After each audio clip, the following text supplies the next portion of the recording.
a little bit about why we're here. So Jenny approached me, which makes her my favorite faculty member right now, to ask me if she could do a talk about ancient libraries, because she had noticed that there were posters up around school advertising our 10th anniversary. And so this year we are celebrating for the entire academic year the 10th anniversary of the Hedberg Library.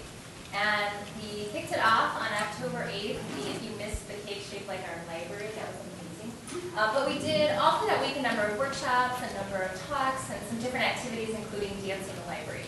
So we're really trying to explore libraries this year beyond just the books, beyond just what you might typically think of about the library, and to look at the past and what libraries have been, to look critically at our present so that we can start looking forward to the future in productive, engaging, active ways. So thank you for being here, and please be on the lookout for further activities, and please feel free to approach me if you have an idea for how we can continue to celebrate this year. So without further ado, Jay.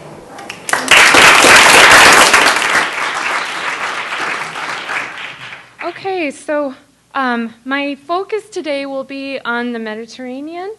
And before we turn to these places, just a few thoughts to keep in mind. So just take a moment to think from how far back in the past some of our books have come. So the story of books in libraries is a story of transmission, of an earlier generation's transmission of material things which convey intangible things to later generations. Those intangible things in the form of the written word, which are deemed highest and most valuable. So I ask you a question: what, if anything, happens to us when we read an ancient text? Just look at this piece of papyrus, and I think you'll get a sense of the fragility of the process of transmission. Just look at this illuminated manuscript, and you might get a sense of possibility. The possibility of an artifact from the past to exert some transformative power over a person reading it in the present. Since the words on the page are, of course, an artifact that puts us in direct contact with what people actually thought and felt, or at least what they actually said they thought and felt. Just look at this remote server, and I think you'll get a sense of the importance of selection. So we in the modern era we no longer have to make a choice about what we preserve. But the very unlimited nature of the storage that we have confronts us with a new problem, which is what of our literary heritage will we deem most valuable, and how will we put it to use, that which is most important to us. So as the title of my talk suggests, I'm interested in the concept of enthusiasm as a part of the process. And on this note, let's think about the idea of fire. Fire can represent many things.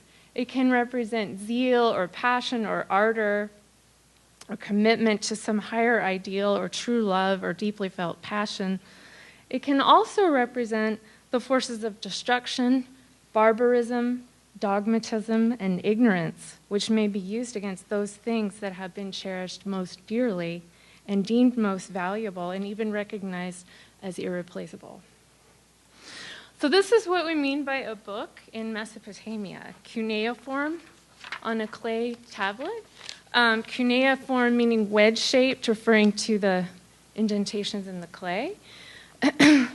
Developed by the ancient Sumerians sometime before 3000 BC. And it's a ponderous form of writing, not so much because of the ungainliness of the tablets as the syllabary nature of the script. So when you have a script composed of syllables, you have a preponderance of signs. But what you want is a small number of signs which can represent each sound made by human speech in a very economical way. So the script is not very versatile. But what about the clay? So what happens when you toss clay into the fire? I ask you. What happens when you toss clay into the fire? It hardens and preserves it. So if you have an invader come along and set fire to your library, we can thank him for doing so because it preserved it for us. So after the empire of the Sumerians fall, the people of the Near East and Asia Minor and the Levant take over the script of Cuneiform and adapt it to their own languages. And amazingly enough, these later peoples, the Assyrians, the Syrians, the Babylonians, the Akkadians, have libraries. And we have remains from royal palaces and temples where castes of priests would tend to the writing and copying and preservation of the tablets. Now, whether you're in Mesopotamia or Carthage College, what happens when you lend someone a book? I ask you. What happens when you lend somebody a book? You really hope they give it back, but they never do. Exactly. They spill coffee on it, or they never turn it in, or if it's a library, they're late. And so this is how the ancient Mesopotamians dealt with such problems. So Liz and the rest of you librarians here, I think you should take note of the ancient Mesopotamian approach to punishment that we see here. Or Liz isn't in here, but...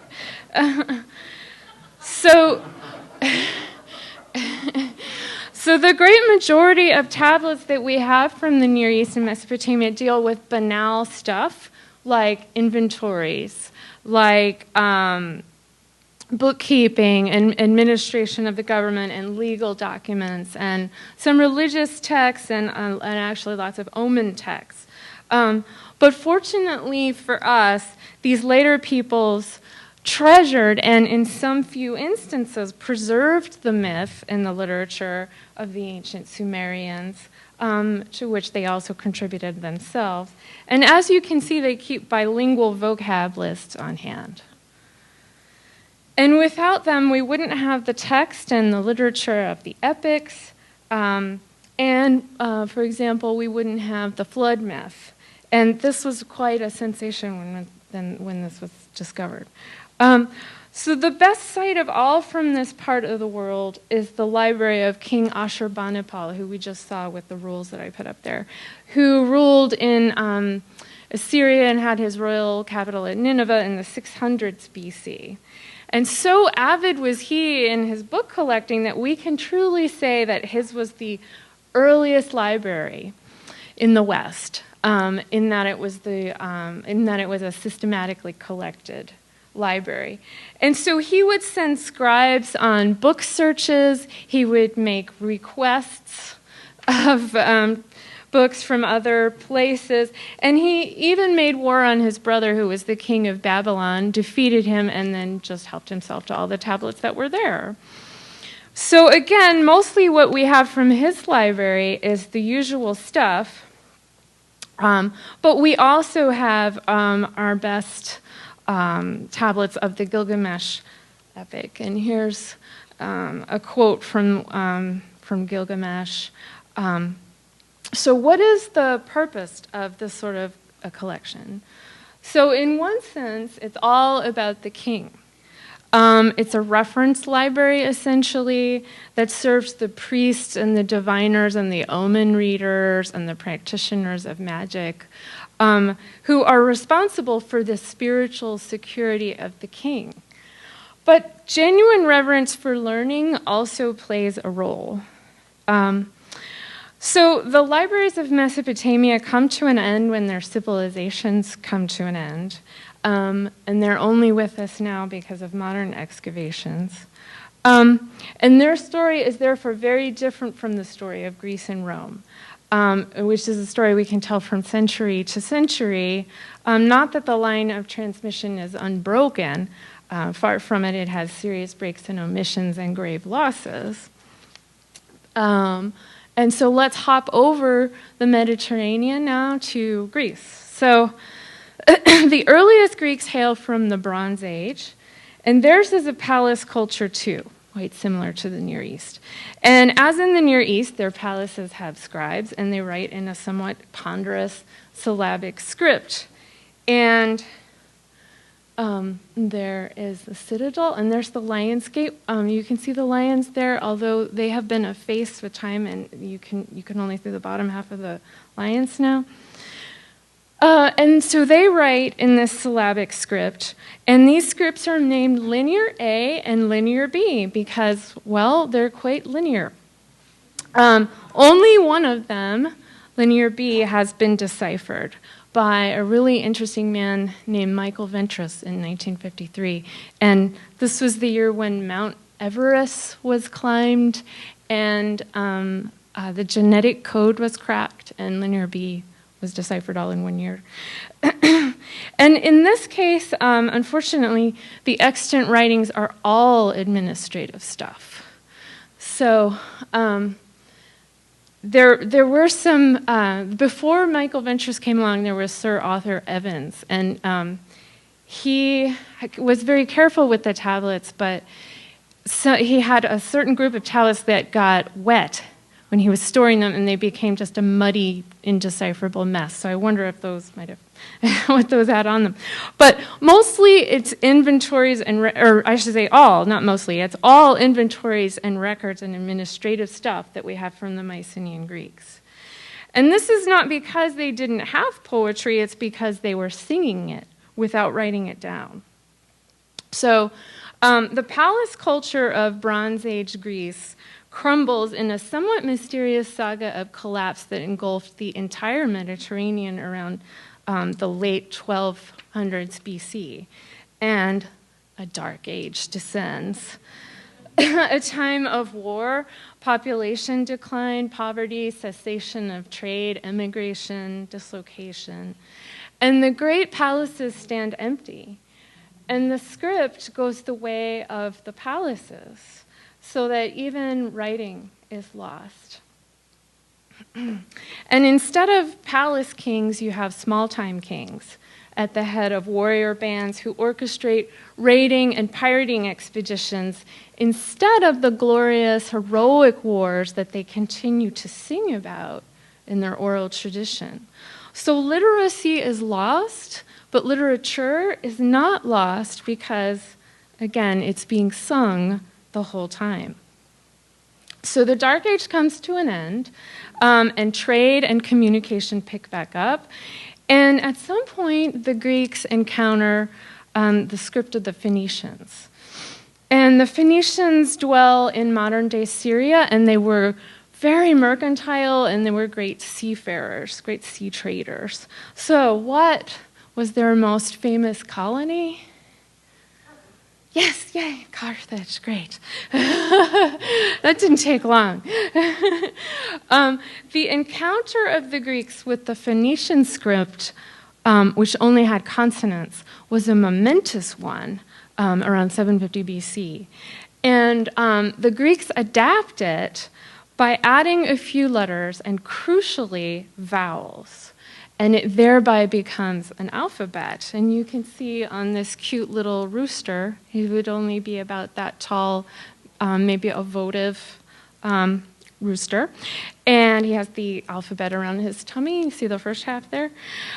So this alphabet that they create is elegant and economical, and you can represent every sound of human speech with it, with only about 24 signs.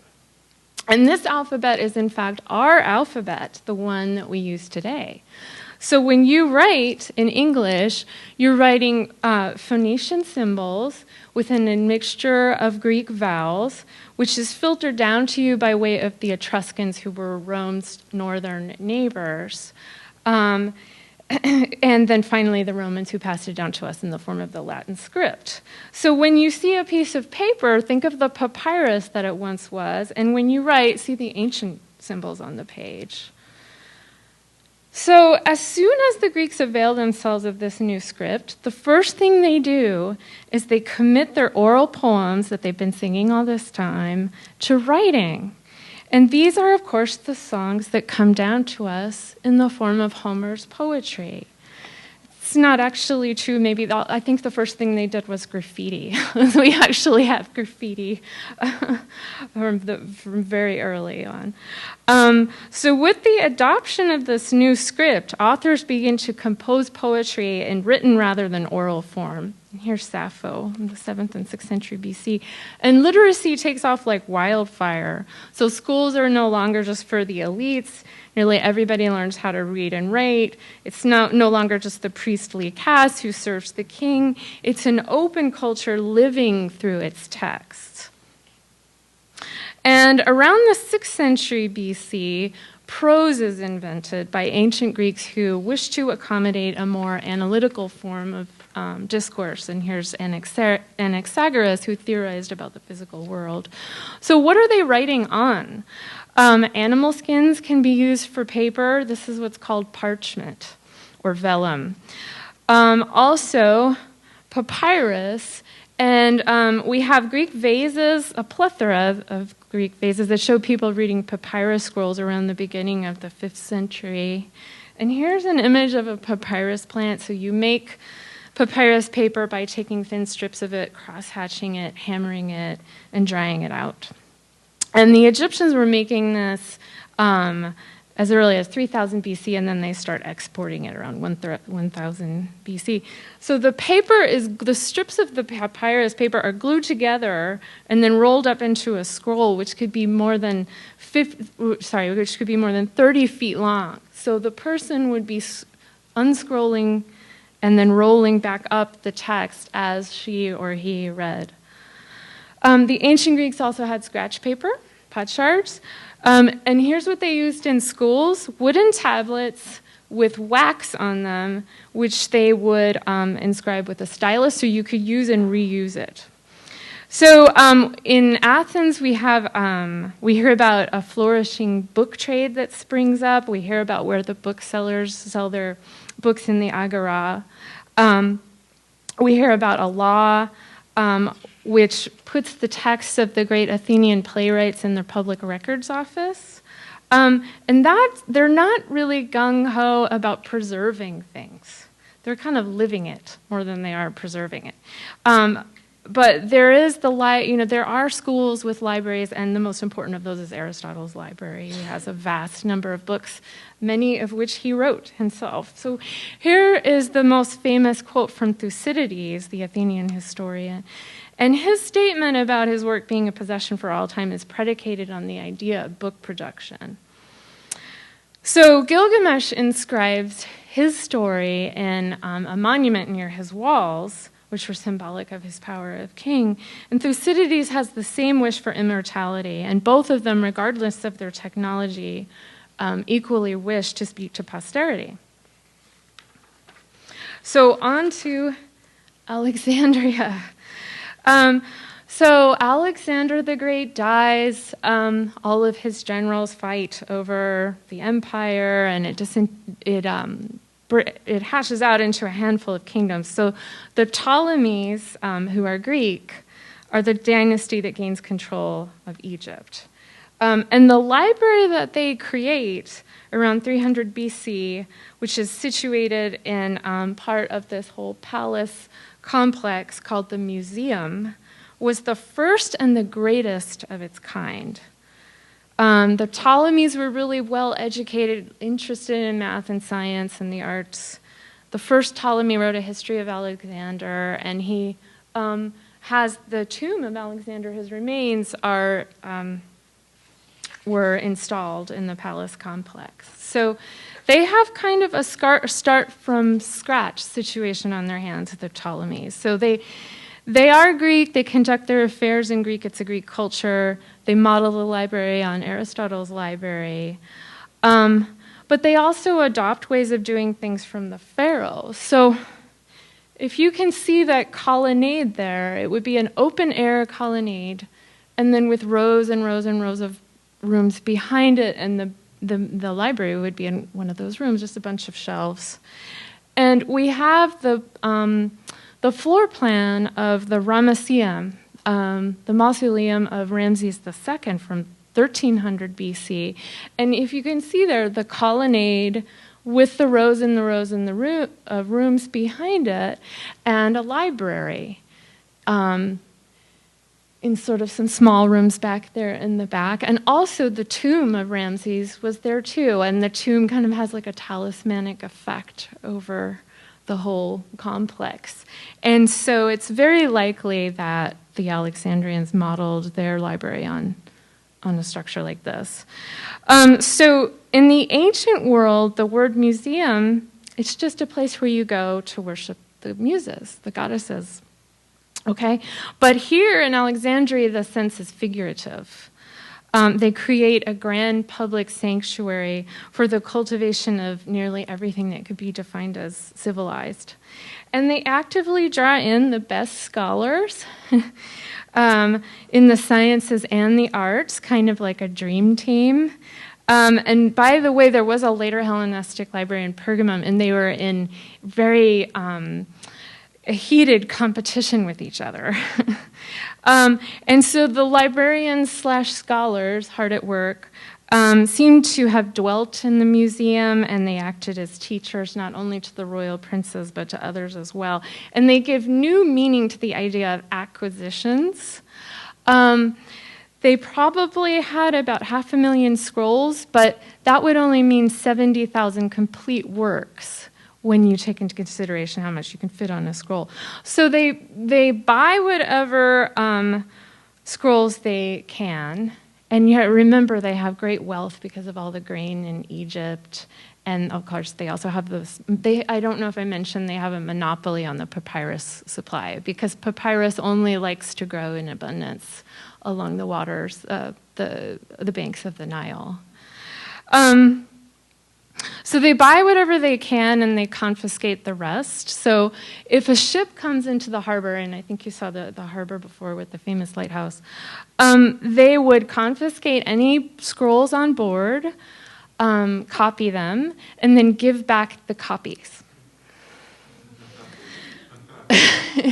So there was one set of scrolls that they really wanted to get their fingers on, and those were the collection of the plays in the Public Records Office in Athens.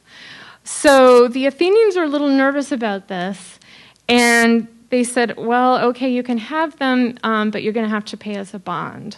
So they paid 15 talents, which would be millions and millions of dollars today, and guess what they did? They kept the originals, and they sent back some very beautiful copies. They were also interested, they were very interested in collecting books in other languages and translating them into Greek. And the Septuagint is, of course, the most famous example, the translation of the Hebrew Bible into Greek. And this was very helpful to the Jewish community of Alexandria, which spoke Greek, not Hebrew or Aramaic. But their true love was above all Homer. And there were a lot of divergent copies of Homer kicking around by this time, because if you can imagine, there's no standards being enforced here. It's just one scribe makes a copy, then another person makes a copy. And so there was need for an official version. And the Alexandrians absolutely rose to the occasion, and they exercised great restraint in their approach to the text. They wrote inobtrusive symbols on the margin, and they explained their views in a separate text, in a separate scroll, which would be their commentary on the text. And this, by the way, was in stark contrast to their rivals over in Pergamon, who were very committed Stoics, and they let their views, their philosophical views, guide them as to what they saw in the text and how they read in the text. So if they saw something that they could interpret as representing allegorically, they used allegory a lot, which you see later in the story of text with the Vulgate Bible and explanations of that. In the commentaries. But they used their allegorical interpretations to suit their own preconceived opinions. Anyhow, so in sum, you can see the endeavor of the Alexandrians as book collection as an extension of imperial power. And you can psychologize it. Was it a desire to encircle and embrace and in their some way control everything in their grasp. But whatever it was one of the first steps towards our modern university. And without them, we would likely have very, very little of the Greek writings and the testimony to the Greek achievement. And we can see their desire to preserve Greek learning against the efforts of Alexander the Great himself, whose conquests were designed to diffuse Greek culture as much as to extend his own power as widely as possible across the known world. So anyhow, I will pass over their original text and their brilliant modernist form of poetry that the Alexandrians invented. I'll pass over their calculation of the circumference of the earth, the accuracy of which continues to astound modern scientists today. I'll pass over Caesar's visit and his encounter with Cleopatra, though I'm sure you'd love to hear it again, a juicy story. And I'll pass over the time when the Romans take over the library and start appointing military men and athletes rather than men of learning to the posts in the library. So early Rome, in terms of writing, as I said before, they have an alphabet from the Etruscans, who got it from the Greeks, who got it from the Phoenicians. And as far as written texts go, the beginning of the story for Rome is again one of borrowing. In the early 3rd and 2nd centuries BC, they don't have a literary culture of their own, perhaps because they're too busy consolidating their power in Italy. And the earliest Roman texts are really just glorified translation of Greek tragedies and comedies into Latin. This is a much later. This is a much later theater, but it gives you a sense of it. And sometimes epics. And these adaptations tend to add some verbal pyrotechnics into the mix, since theater productions in Rome had to compete with other forms of spectacle that were available.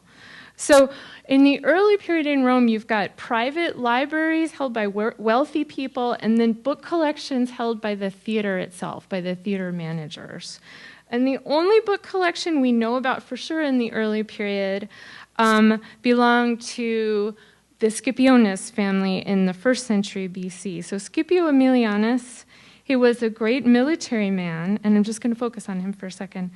Highly educated lover of books and learning, and gathered about him a coterie of similar-minded men, which was known as the Scipionic Circle. And how did he become so educated? Well, in part because his father, who brought the Macedonian Empire to its end, looted the library there at Macedon and took it home to Rome and gave it to his sons. So Scipio Aemilianus is most famous in military terms for finally bringing Rome to victory over a certain enemy in the Punic Wars, who was her staunchest rival in the Mediterranean. Who could it be? Carthage. They were at war for 264 to 146 BC. So Scipio Aemilianus in 146 BC broke down the last remaining defenses of Carthage, put the city to the torch, and as he watched the city burn, he voiced his feelings with an apt pair of lines that he recalled from Homer's Iliad. And he spoke these lines: the city of Carthage was razed to the ground. The ground was sown with salt so that nothing could grow again. And this is part of why the original Carthage remains so mysterious to us today. So I'm going to skip over the Republic because I want to tell you about, I want to give you a sense of what libraries looked like in the time of Augustus and Imperial Rome. So here is a layout for the Palatine Library. And you see this is really different from the open-air colonnades that we saw before. There's 2 reading rooms, one for Latin and one for Greek, with a little area in the middle for a statue. And this is basically the format for Roman libraries. Now, this library was burned down in the Great Fire of 64 AD, and Nero played the fiddle, purportedly, as Rome burned. And this brings us we don't have any image of the burning of the Palatine library, but we do have an image of the burning and the looting of the National Library and Archive in Baghdad from very recent history. And this brings us to the present, obviously, but it also brings us back to where we started at the beginning of the talk, right? Because Babylon is, of course, because Iraq, is ancient Mesopotamia. And this is a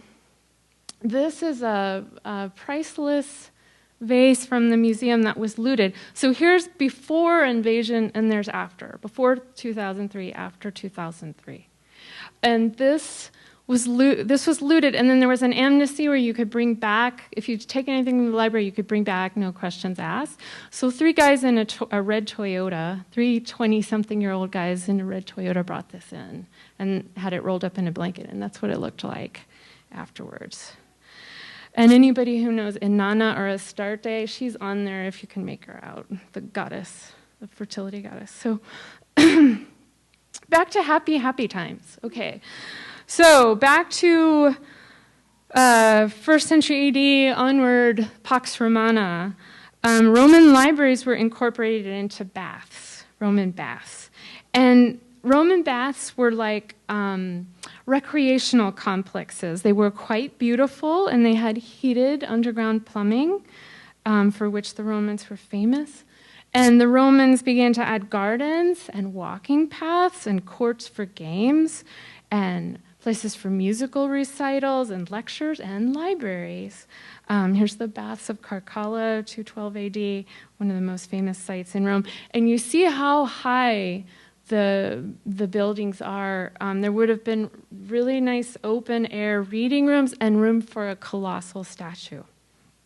So it sounds fabulous. Here's a restored version of a Roman library from roughly the same period. And here's, gives you, again, you see the same basic format that we saw with the Palatine Library with the Greek and Latin Roman reading rooms. So lavish use of marble and stone, actually not too much space for books, though. There wouldn't be so many books you could fit in those reading rooms, and so we assumed maybe there was some storage space in the back. So what did books in Rome look like? Well, at the beginning, they looked just like they did in Greece and Alexandria, papyrus scrolls or animal skins.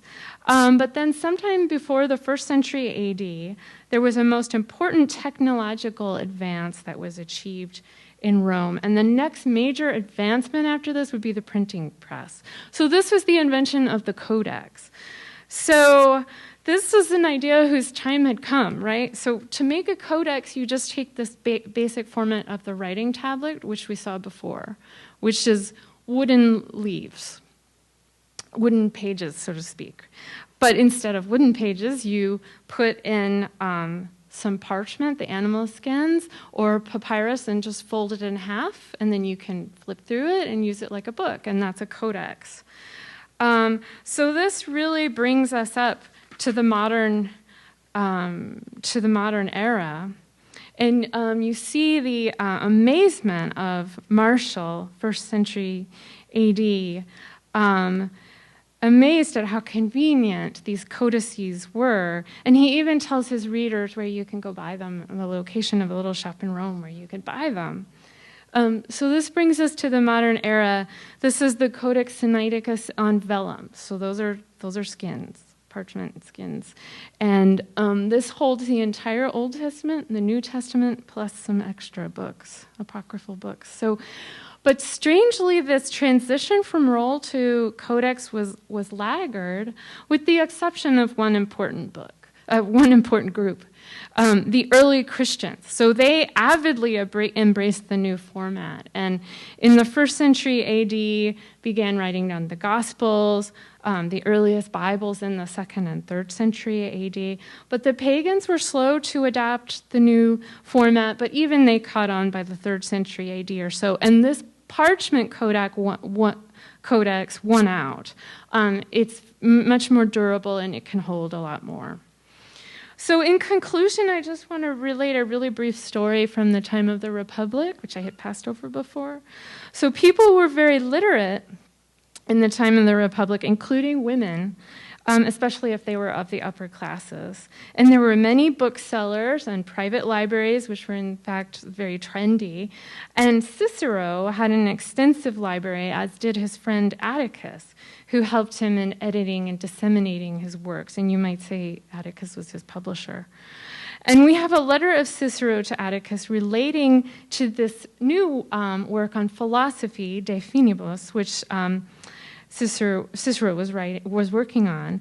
And in this letter, he mentions a certain woman named Chaerelia, who was an upper-class Roman woman and a friend, perhaps a relative of Atticus. And he complains that she had gotten hold of his treatise before he was ready to put it into publication. Probably she had somehow got it from the household. And he says that Chaerelia was aflame with enthusiasm for philosophy. Now, if you're familiar at all with the biases of crusty old Roman senators, like Cicero, you'll recognize this as a bit of not-so-subtle misogynistic irony, since, of course, as we all know, women are intemperate and over-emotional. But for me, the most important person in the story is not Cicero and his attitudes, but Chaerelia herself. For her part, she couldn't wait to read the new book and get it into her personal book collection. So she, like the members of the Scipionic circle, like Aristotle with his vast library, like Sappho in her concern to educate her young female charges, like the Alexandrian scholars, she was simply interested in books. And her story shows that the best way to know what's in a book, whether it's scientific research or a Bible or an epic poem or an online political blog, is to go out and get it and read it yourself. So every time you read an old book, you too become part of the process of transmission, and you do your part to keep the flame burning and to keep the light of intellectual and literary and scientific culture alive. I just want to leave you with one happier thought about Carthage, though. So later Carthage, Carthage was rebuilt by Augustus, and Carthage grew to be second only to Rome in its size and importance and won great fame as an educational center, and especially famed for its school of rhetoric. And they did have a library, we know, because a 2nd century AD author refers to it in passing. Thank you.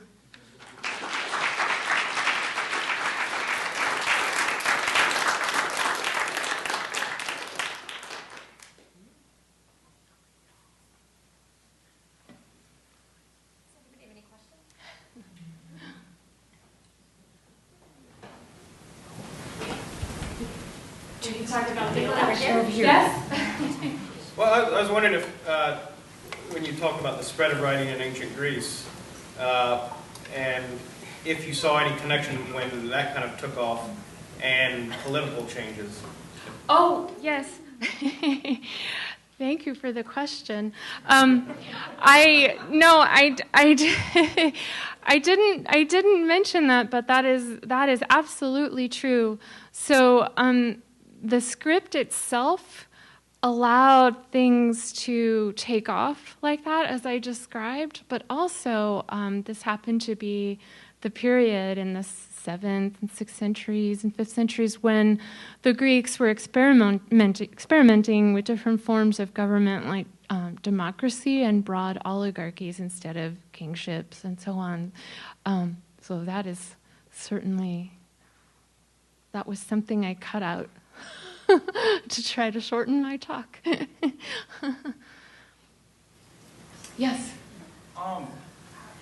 So, like, studying, like, the history of, like, literature and writing in this context, it becomes very obvious that, like, especially since the creation of, like, Roman libraries, that the purpose of putting things in writing is to communicate not only, like, through space, like, verbal communication, but through time as well. Mm-hmm. And like you had mentioned with the Egyptians, they, most of the writing was in wax tablets, which is obviously very temporary. And like in this day and age, since the creation of libraries, that almost seems absurd, like, because the difference between writing and verbal communication is, of course, that writing can be preserved.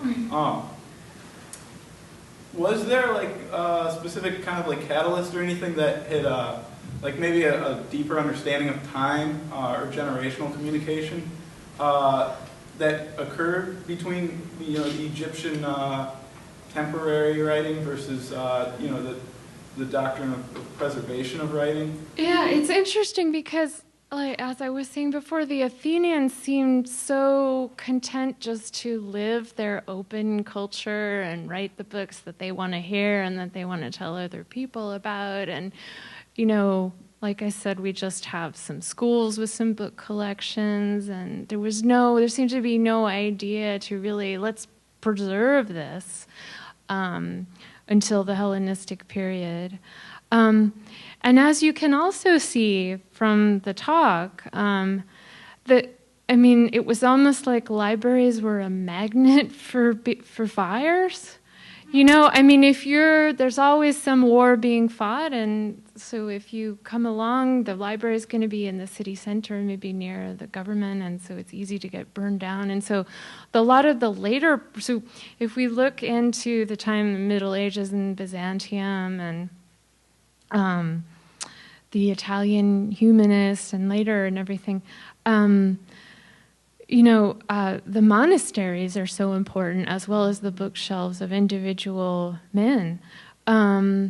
But so I don't know if they have a different idea of time, but there was certainly a difference that you articulated there between that occurred at the time of the Alexandrians and the Ptolemies. And like I said, that new attitude to preserving the past was really a part of Alexander the Great's own agenda.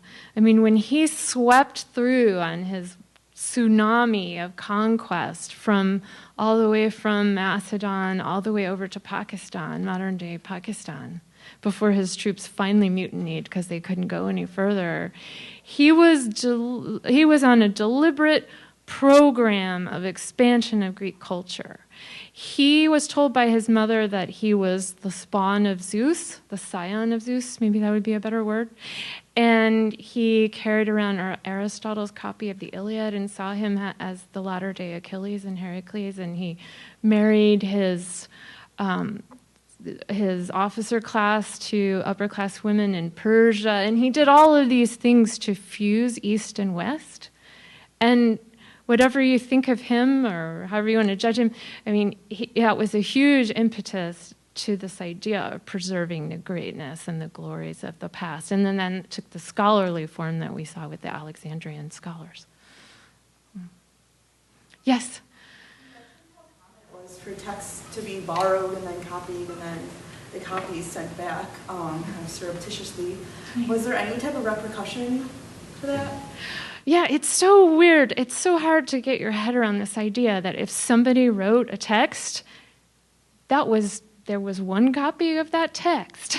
It's like in the movies where you see a scene in a taxi with a manuscript and then all the pages go, when it was first written down, it would be one text. And you just have to wonder what that was like. And so as this took off, this whole idea of copying text took off. And so we assume there were scriptoria, places where you would copy text, in Athens, though we don't hear about them. We hear about them all the time in Rome. Later, like in the 3rd century, there were a lot of slaves who were educated slaves as part of the Praeta Belli that the Romans got from Greece, and they used them, and they were fabulous scribes, and they just churned out lots of copies of text. So I don't know if I answered your question. I probably misunderstood something. Yeah, like how the plays that, I don't remember exactly which library it was that gave a bond for the plays, and they sent back a copy of the... Oh, the plays! I'm sorry. Yeah. How since they didn't get their original copy back, was there any kind of repercussion about that? Oh, I see. I'm sorry. I misunderstood. Yeah, you're talking about the Alexandrians. Sorry. So, the whole idea in the ancient world, I mean, we in this room, we might say, hey, I want the new copy. It's going to be better. It'll be more durable or something. But, I mean, there was a whole doctrine almost that the oldest copy is the best copy, which actually often wouldn't be true. Sometimes if you had a selection of manuscripts on your hand, the oldest one might be the one most riddled with errors and slips and so on. But I don't know. I don't know. I would have to look to see if people complained about their kind of strong-arm tactics. They did give very nice copies back. Sorry.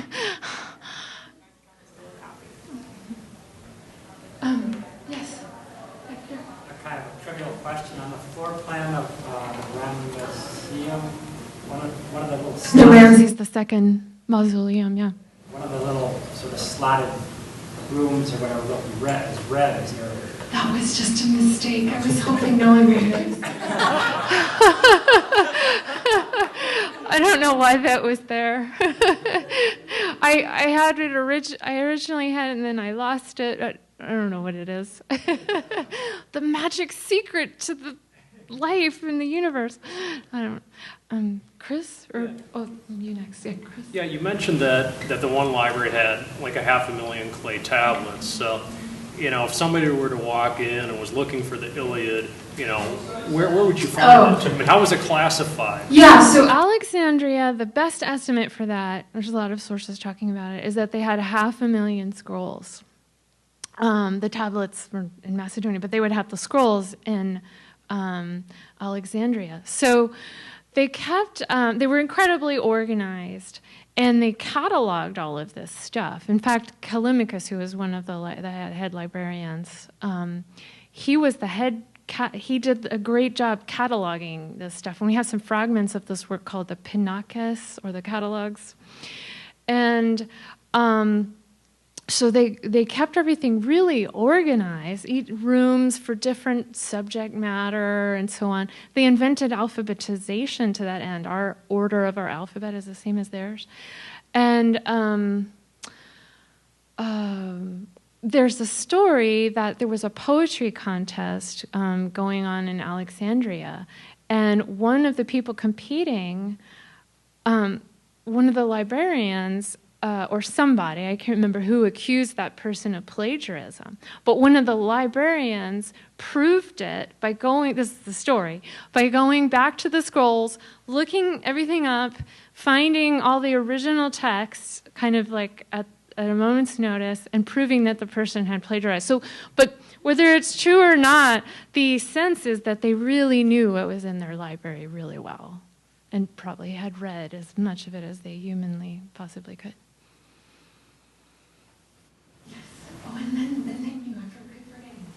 Student in the, okay, is that you? Student in the back, okay. I was, I guess, sort of curious about why Christians particularly interested in... So, yeah, there's a lot of theories about why they embraced the Codex.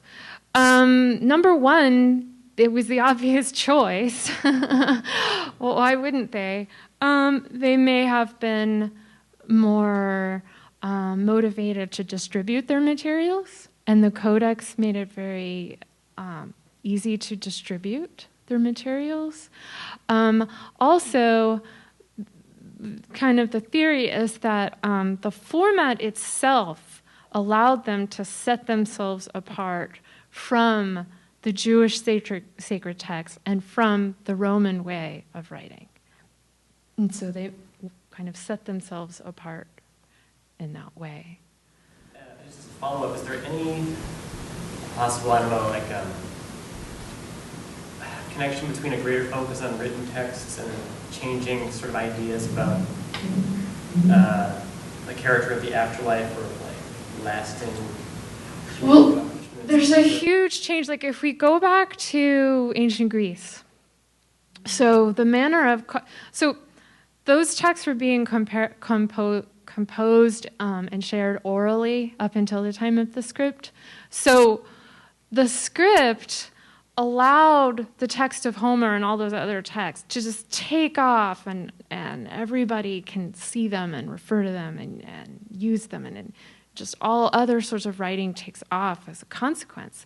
But it also kind of freezes Homer and the oral production of poetry. Like, that's kind of like set in stone. It kind of kills it and sort of keeps it alive in the same moment.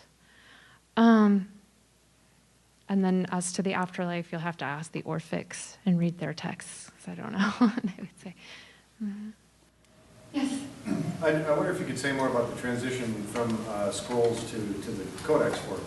Why Oh, did yeah. it take so long for that to become invented? Or Oh, yeah, I don't know. But, I mean, I think it was a culture that was not really focused on making inventions, you know. There were no, what do they call them? VP, what? We have a whole economy devoted to venture capitalism or whatever it's called. So that was definitely not there. The tradition and the power, the force of tradition would explain why they wouldn't have invented these things or connected these dots that in retrospect we think, why couldn't they do that right away? But the writing tablets, those were carried around by the wooden writing tablets with the wooden leaves. Those were carried around by Roman lawyers all the time, and you would think that they might have thought about it. But they liked those wooden ones because, like, if it was a deed or something important, it would make sense to have it written on wood, and it would be something sort of brief.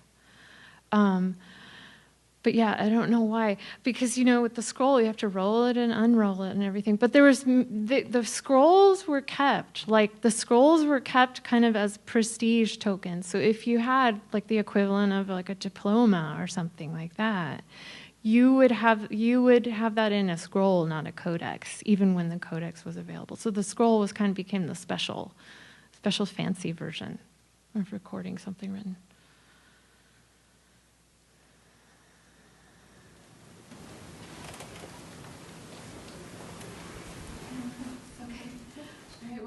So much. I appreciate it. Thank you, Liz, from the library.